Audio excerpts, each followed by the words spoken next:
Hello, dear participants and those who will be joining live. Today we will start our event, and this event will be recorded, so you can definitely watch it later on. It will be saved on our YouTube channel and also LinkedIn and Facebook channels. My name is Diana Soprana. I am the founder of Soprano Personnel International and Soprano Personnel Norge companies. And I am in HR business for already 20 years. And this journey has allowed me to watch the changes and see how employer branding is changing over the years, and also what impact has been done by AI. And today we will be speaking about employer branding in the age of AI, how to stay trusted, human, and relevant in 2026. So on our today's agenda, we will be speaking why employer branding is so critical and it is essential, what makes a strong employer brand, how AI is transforming employer branding and recruitment processes, what changes in 2026 compared to 2025. And I could go back to the dinosaur ages and speak about it from much earlier times. So at the end, we will have summary for those who have signed up in advance, and we have the data where you'd like to get your checklist, or you can also write it in your comments and we will reach out directly to you. We will be sending out a checklist of today's webinar. So why employer branding is critical? Talent shortages are reported across most key industries in Nordic region, including services in hospitality, technology, manufacturing, public sector. Speaking about hospitality services, there is also, for example, speaking about Norway, there is a huge gap because there are also strikes happening, and there is, besides the shortage of the people, it is also that the professions, in some cases, they are becoming unattractive for people. According to research, almost 80% of employers in Sweden and over 70% in Norway report difficulties filling roles due to skills and talent shortages. Employee mobility has increased, with job hopping becoming more common after 2023-2024 market shifts. And talent availability has become a limiting factor for business growth, not just an HR issue. We keep seeing that the talent shortage is affecting more and more industries. With the same, AI is allowing people to restructure and upskill and change, and sometimes in some ways in IT, for example, they are changing their profession. So we see quite the mobility, not only within the sector, but also within the talent, the labor market from the talent's perspective. So speaking about employee behavior in the labor market, its decisions lately are increasingly driven not only by compensation, the money, and the perks and benefits, but also by a sense of security, clarity, growth opportunities, and uncertain future. Technological change and more transparent labor market are shaping new pattern of behavior.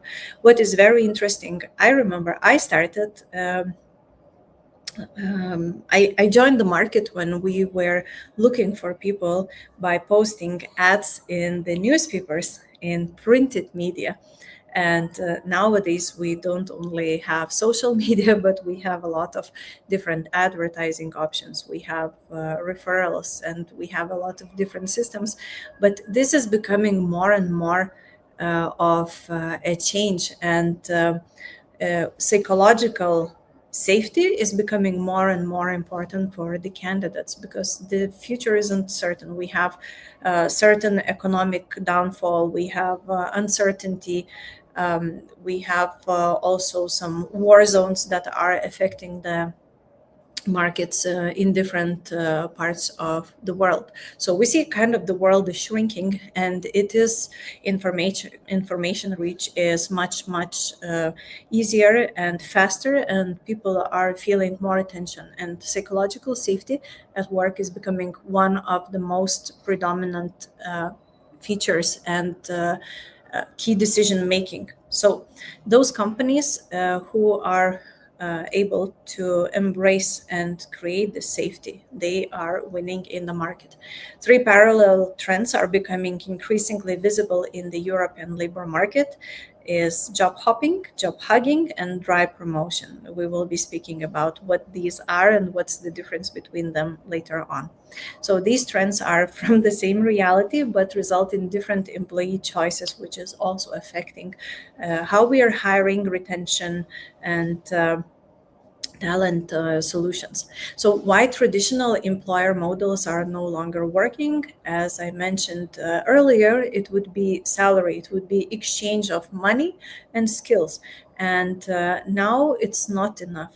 People don't only want salary, because in overall, when we're looking, the salary levels have been increasing. We have more and more government involving in regulating minimum pay, and the salary has been increasing overall over the markets. People are able to travel, people are able to learn. So salary is not the key motivating factor, and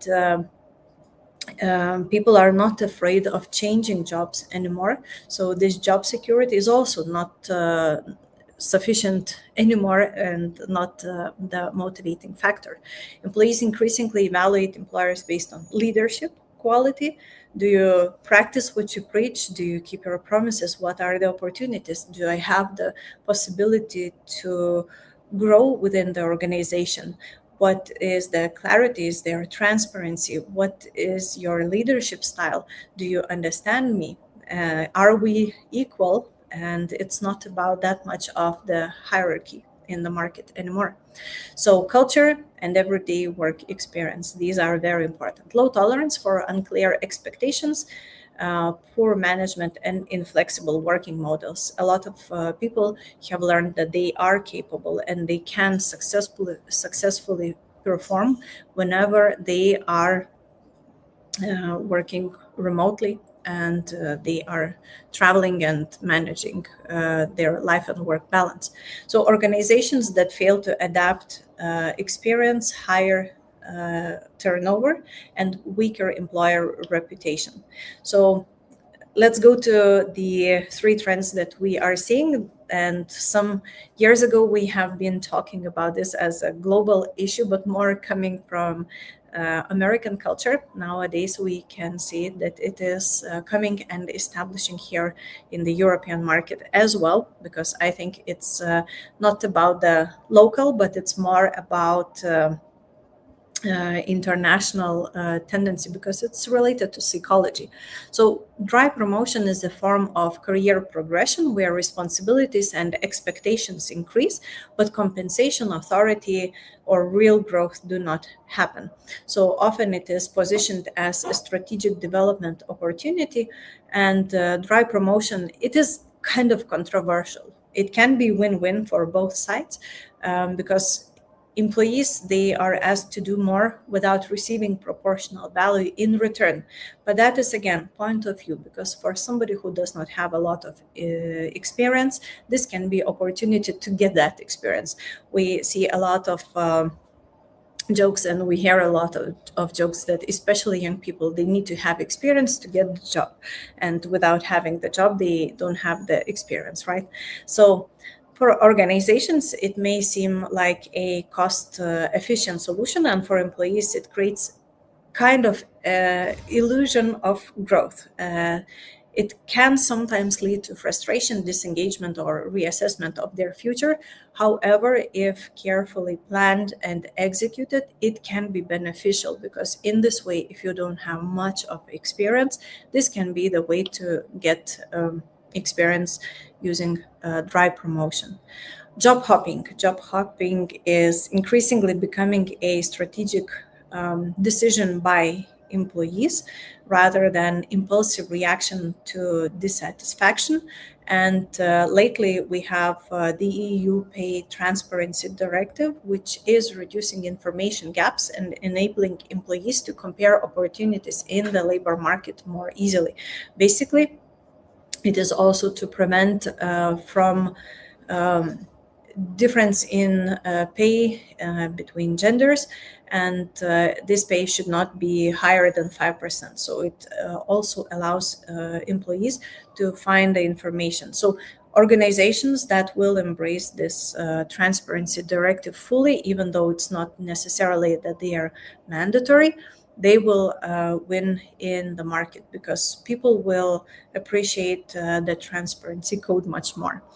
And the research shows that around 40% of employees in Europe would rather consider changing jobs, even for a relatively small difference in pay or growth opportunity.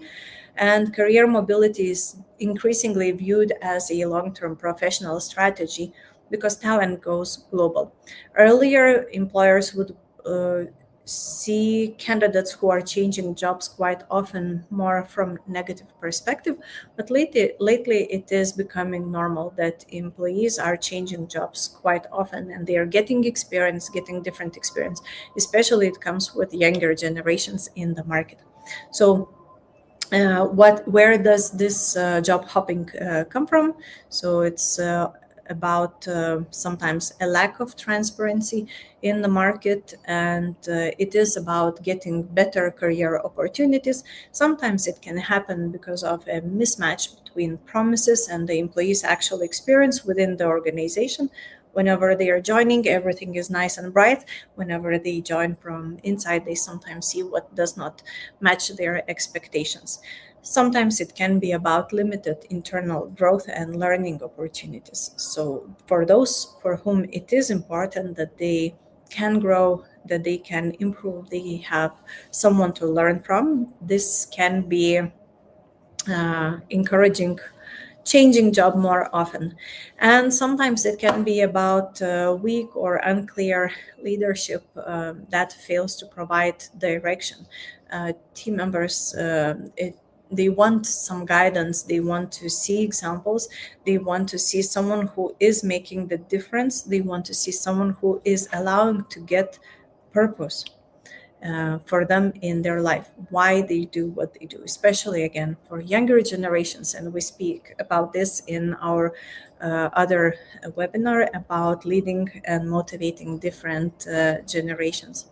So job hugging is another trend. It is quite a recent one, I would say. And job hugging refers to an employee's decision to remain in the organization, not because of purpose or fulfillment, not because they like their job, but because of fear and uncertainty. And lately, when we are recruiting people, especially for administrative positions, we often hear that people are either afraid of technologies, AI, or they are afraid of economic changes because there are some talks going around that what if in fall it will be economic downturn and so on. So it could be some fears that are leading people to hesitate making decisions in some case. So I think it is two different personality types who are having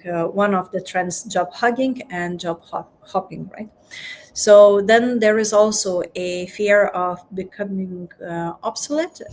It is one of the most prominent emotional states in the context of AI adoption. So because around half of the employees in Europe, they are concerned that AI may reduce their value in the labor market. And in some cases, it's a lack of the skills that they have. On the other hand, it's about the belief that AI will replace them overall and their skills are easily replaceable. It can be like this. So, this fear encourages defensive stability but reduces internal engagement. So, I stay at work, but I don't grow, I don't do anything. Maybe I don't even like the job, but I stay just for safety, right? So why is it a risk for organizations? First of all, employees who stay but are emotionally disengaged, they tend to have lower productivity, and over time, trust in organization and in leaders, it gradually declines. And I think it is also like a closed circle when leaders feel that a person is not productive, not engaged. It's it's becoming visible, and it can be recognized very quickly. So it's like a closed circle that the person is feeling and the leader is feeling, and it's a matter of time when this is going to resolve.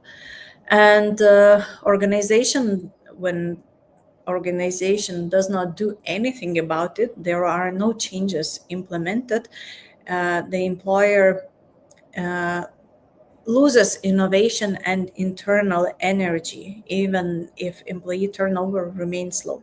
I had some clients who were saying, oh, look, we have people who have been working for 20 years, 25 years, 15 years, and we have very low turnover. But low turnover is not always the best solution for organizations who want to develop and grow, especially in these times, and they need to innovate, especially in some fields.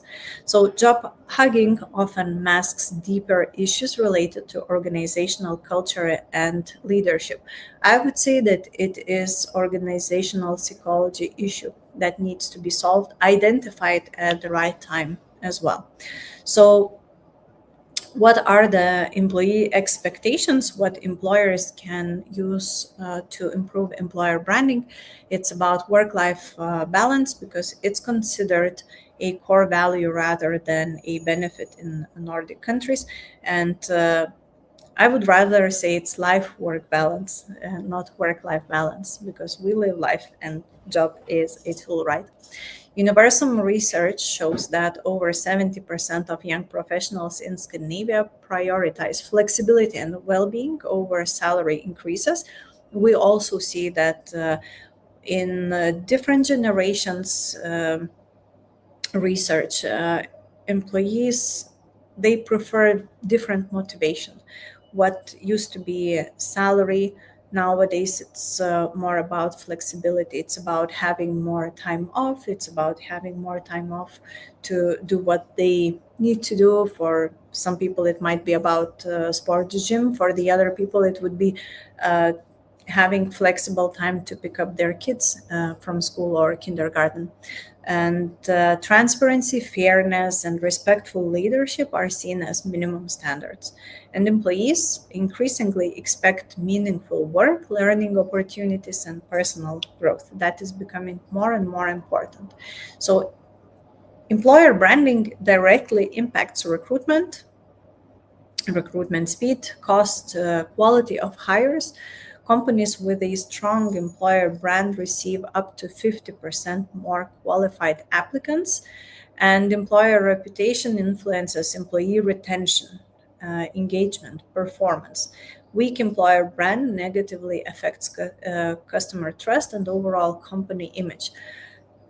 In some cases, I even tell our clients that good employer brand is also your competitive advantage, because whenever you are uh, creating a strong employer brand of as organization that cares about people, that does it strategically and also with a long-term perspective, your customers will come because of that, because you're a leader in it, you take care of your people, and then your people will take care of your clients much better, and the result is mutual. So what makes a strong employer brand? Employer value proposition. I sometimes talk to HR people, recruiters from internal recruiters from organization, and they are saying, "Oh, we have a lot of candidates who are applying, but then they come back. We don't have people who are working." And in some cases, we get calls from internal recruiters who are saying, "We need your help. We don't understand.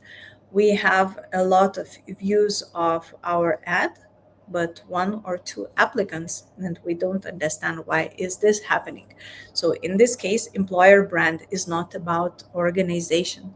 It is about the value that the person sees and gets when they work in the organization. So employer value proposition defines the real value employees receive in exchange for their contribution, for their time, energy, ideas, and everything. So strong employer value proposition aligns leadership behavior, development, rewards, and of course culture, and it must reflect reality. The gaps between the promise and experience damage trust. Why I'm mentioning this? Because sometimes you can say that our team is super friendly, we have very good teamwork, but whenever a candidate comes to a job interview, what they see is angry secretary who is actually tired and does not want to even say hello. Sometimes these things happen.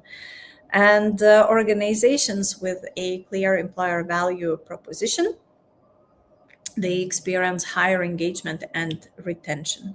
So growth, learning, and career development, these are very important factors. And when there is a lack of one of the top three reasons, employees leave organizations. And LinkedIn data shows that companies that invest in learning, they see up to 30% higher retention rates. When people understand why they do what they do, especially in certain fields, they tend to stay longer in the organization. They say that when they understand why they do, instead of just doing tasks, they love their job more. They like it and they feel value, they feel the purpose. And clear career paths increase motivation and long term commitment. I would say that it is also very important that whenever you are advertising the job positions, if the organization does not have high hierarchy and possibility for career ladder, this should be indicated. We had some job positions where we were saying that in this position there is not much of the uh, hierarchy, and therefore it is possible to grow as a specialist rather than become a leader in this position. And we want you to know this in advance. This was one of the biggest feedback that we have received from the candidates, because they were saying this is first time that we are seeing that so honestly, that there is no growth. But it's okay, because I don't even want to become a leader. But in some cases you can feel the pressure. What's next? What are you doing? Where are you going? What's your direction? What's your next step? And it's not for everybody. So whenever you indicate, it also takes off the pressure, and it also reduces expectations. With the same, it reduces miscommunication with the person. So internal mobility strengthens employer brand credibility and transparency as well. Work life or life work balance and well being, these are very important for the people. And predictable workloads and flexible working models, they reduce burnout risks. And people have been changing the mindset. Earlier, it was kind of a positive thing to say, oh, I work a lot, I work overtime, and so on. Nowadays, people are prioritizing health care and their own well-being, because we saw what was happening even when people were working from home, because of high emotional impact, because of the COVID, the stress pandemics, the war situation, and so on. So people are becoming more and more mindful, and they expect respect for personal boundaries and recovery time. And you know that we have some laws in some countries already adapted, that, for example, you cannot email or disturb people after working hours. So It is also prevention for burnout and taking care of people and companies who are not even required to do that, but already implement this. These are the companies that are winning in the market. And burnout related absences are increasing across Europe, especially in high pressure jobs. And this is where we also have the tendency for job hopping. And employers who prioritize well being are perceived as more attractive and trustworthy. So it can come in many forms how it is working, but it should become like internally a system taking care of work life balance of your team members. Culture, leadership, and employee experience. Leadership behavior directly shapes everyday employee experience, and it's about becoming the brand ambassador for your organization. And employees judge employers based on daily interactions, not brand campaigns. So, whenever we see some people who are not walking the talk, so they are becoming employees become more disappointed in such leaders, and again this is giving them the opportunity to consider other options for work. And culture becomes more visible externally through employee voice. We can see that social media is increasingly uh, helping people to be seen, to be heard, to share. So it can be both in a good way and in a negative way to share their experience, let's say on TikTok. However, people are reacting and tend to react to negative comments, to negative experience. And it takes much more time to recover after negative experience, negative comment, than to create a positive one. So employees are the most credible source of employer branding. And what we also see, it's a tendency that content on social media is becoming more generated by employees. Earlier, we could also compare that we would see companies investing to build employer brand where it's management team speaking, the office, the building.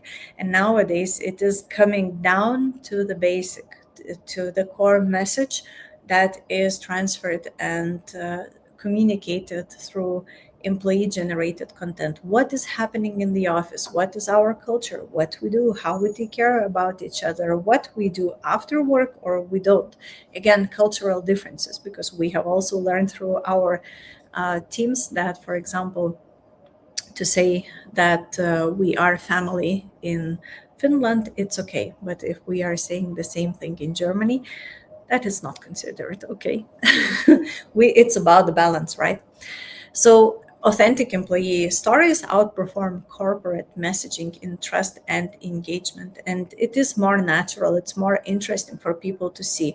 Here I am sitting in my office, and it's interesting what people do and what is happening in the other office outside my area or maybe behind the wall. So it is more relatable content. And how is AI reshaping employer brand? Let's talk about that, because it is something that we are also implementing and using in our recruitment processes. Yes, it allows a lot to accelerate the processes and reduce administrative workload, even though automated communication improves candidate experience and responsiveness.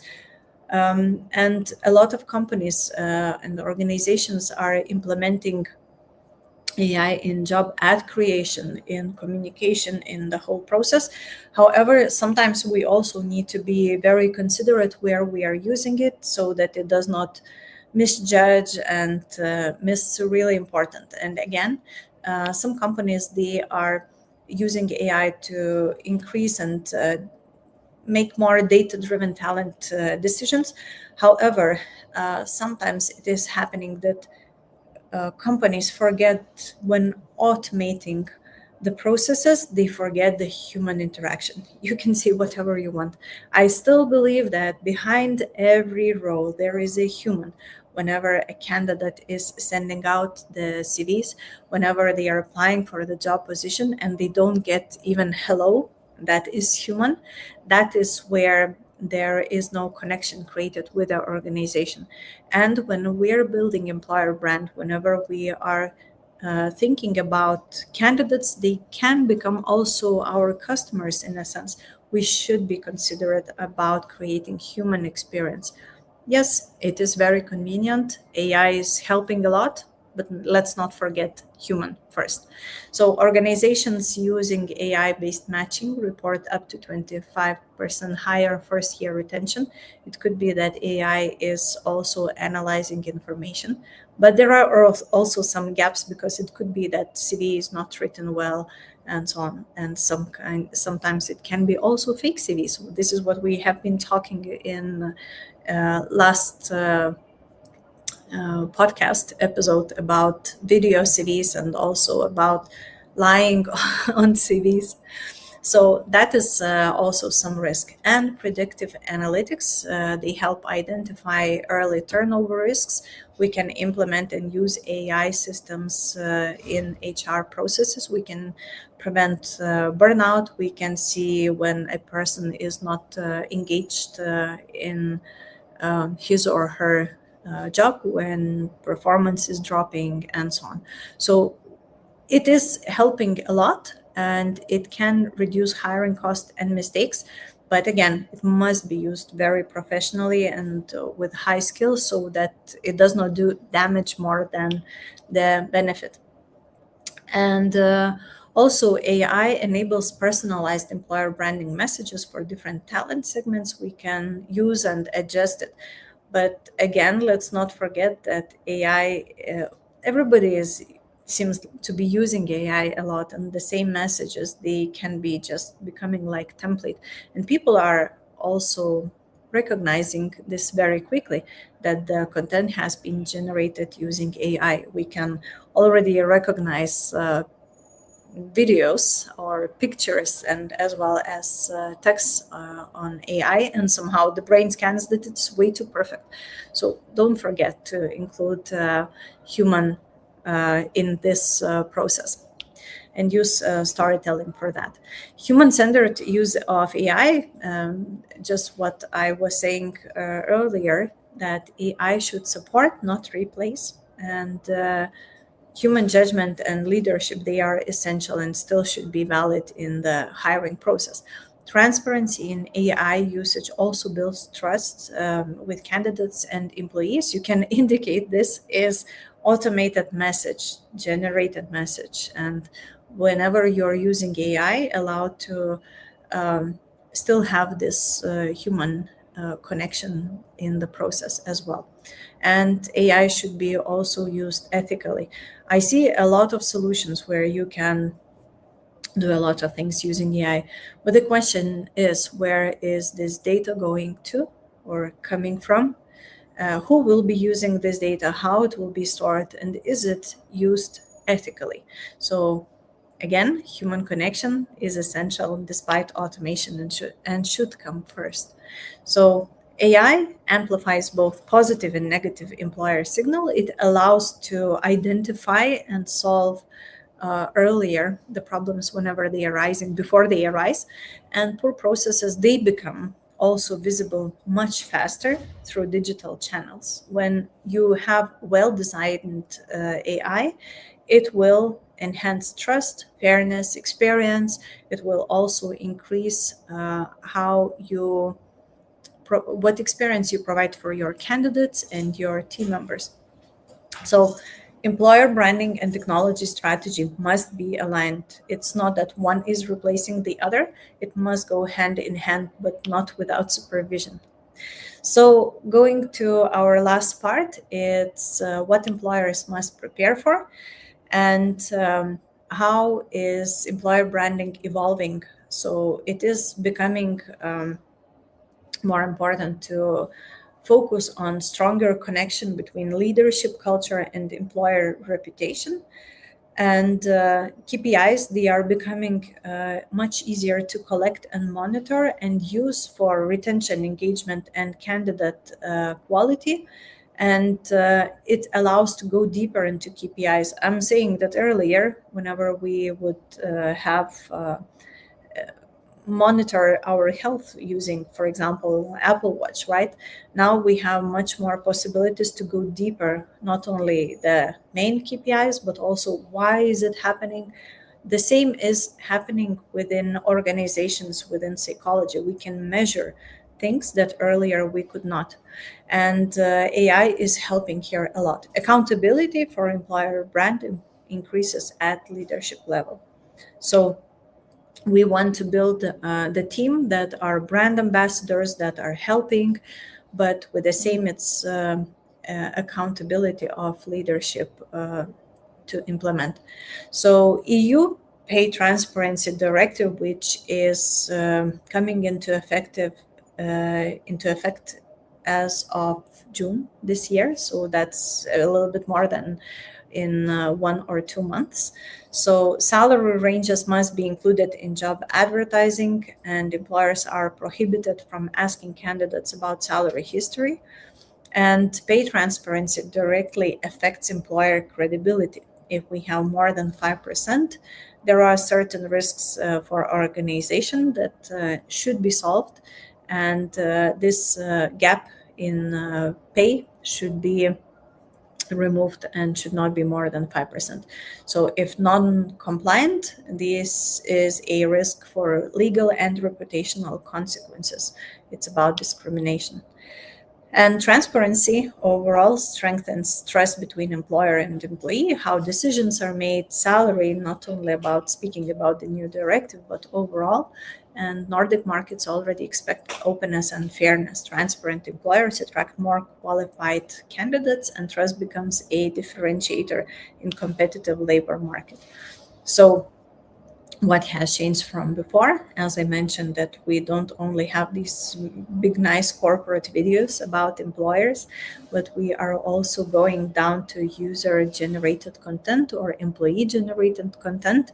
And it's about focusing on structure, measurement, consistency, transparency, and also learning opportunities, including training our teams about AI, so that long term thinking will replace short term hiring tactics, because employer branding is becoming more and more unique value proposition, and it is also competitive difference between in the market leaders. And employer branding requires continuous investment in leadership ownership and should be considered in long term, not only about making nice brands, t-shirts, nice job ads looking very well designed, but it's more about culture, well-being, technology that supporting team members, and AI should enhance human experience instead of replacing it. So to summarize, uh, our labor market has shifted from employee competition to employer competition. So it's not about employees who are competing between themselves, but it's about employer, which one has better reputation, better culture, leadership, and how they communicate what is happening, how our leaders and how our team members being transparent about organization and how they are ready to change. And it's also about communicating this everyday experience, what is happening in each of our offices. And this is not only about HR and marketing initiative, but it's also business factor about performance, retention, and trust. So those organizations that will fail to adjust to the tendencies, they will have higher turnover, longer hiring times, and weaker employer brand credibility, which is also not about attracting new team members, but also retaining the existing ones, which is also about allowing organizations to innovate. Yes, we can test when we are hiring people if the person is about to innovate or implement. If it is a people person or system person, we can do that from the beginning. We can test the team. But whenever you already have existing teams, employer branding adjusting to nowadays, it's about investment to keep innovating as well. So what employers must act on, it's about transparency, it's about AI and data driven solutions that can help you with recruitment, retention, and employer brand consistency. And also, not to forget to use AI very ethically, because data is power, but with the same data is also a risk. And long-term success requires alignment between culture, leadership behavior, and technology. So employer branding is not about what organizations say about themselves. It is what employees experience and share every day about the organization. This is very key factor, and this is very big difference from what we have seen before. Earlier, it was about organization saying, "Look, it's so fun and nice to be here," but then we saw, is it really? And employees taking and sharing this initiative. So I want to thank those who stayed until the end, and those who have registered or would like to get a gift, reach out to us. We will send a takeaway checklist to those who have signed up. And I would like to remind, in case you did not see on our social media, that we have recently published a book called Remote is Human, Building Teams That Belong. It's about hybrid and remote teams and how to create the employer brand, how to create psychological safety, how to motivate people. And you can get it on Amazon if you search for this book. So I invite you to stay connected, because we do have some interesting webinars where we are talking about employer branding, EU pay, transparency directive, and also about motivating and leading teams with different generations. You can also find that on our YouTube channel and on our social media. So thank you for being here with us, and we will meet next time.